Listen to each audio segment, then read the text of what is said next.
সাহেব, তুমি এই কাজটা কেন করলে? আমাকে অপমান করার জন্য? তাহলে তো তোমার মনের আশা পূরণ হয়েছে। গ্রামের প্রতিটা মানুষ আমাকে নিয়ে হাসাহাসি করছে, উপহাস করছে। কে কি করতেছে তা জানি না, কয়টা দিন যাইতে দাও, সবাই এমনি এমনি চুপ হয়ে যাবে। বাহ, খুব সুন্দর সমাধান দিয়ে দিলে। শোনো সাহেব, এই পরিবারটাকে না আমার চালাতে হয়। তুমি ঘরে বসে থাকতে পারো, আমি পারি না, আমার বের হতে হয়। তুমি আমার সব সম্মান ধুলা মিশিয়ে দিয়েছো। সম্মান কোনো সামান্য জিনিস নয় সাদিয়া, সম্মান তৈরি হয় সৎকর্মে, যোগ্যতায়। থাক, তোমার লেকচার শুনতে আমি এখানে আসিনি। তুমি আমাকে লেকচার দাও কেন? তোমার কোন যোগ্যতা আছে আমাকে লেকচার দেওয়ার? বলো, চুপ করে আসো কেন?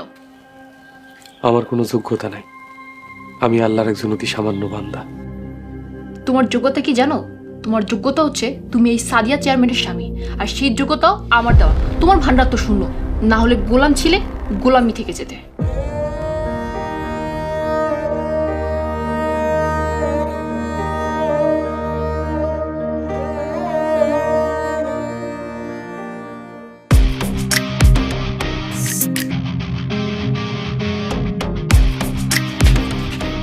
এই তোকে চেয়ারম্যান কই?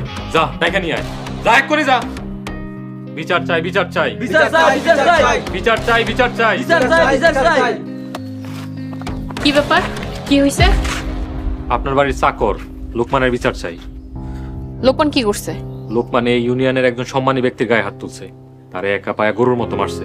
তার উপযুক্ত বিচার চাই। বিচার চাই, বিচার চাই, বিচার চাই। থামেন আপনারা, হইচই করবেন না। এটা ভদ্রলোকের বাড়ি। বিচার চাই, বিচার চাই। দোষী যদি দোষ করে থাকে তার উপযুক্ত শাস্তি হবে। আপনারা শান্ত হন। লোকমানরা আমগো হাতে ছাড়া দেন, আমরা বিচার করব। আমরা বিচার করব। চেয়ারম্যান সাহেবা কইছে বিচার হইব। তারপরে পেছন থেকে কে কথা কইতেছে সামনে এসে খাড়ান। কাপুরুষের মতো পেছন থেকে দাঁড়ায় কথা কইবেন না। ফিতনা ফ্যাসাদকারী আল্লাহ দুশমন, আল্লাহ দুশমন মানে সাহেবের দুশমন। সামনে এসে খাড়ান। আচ্ছা সাহেব যেহেতু কইছে, তাহলে ন্যায্য বিচার হইব। আমরা সাহেবের কথা মাইনে নিলাম।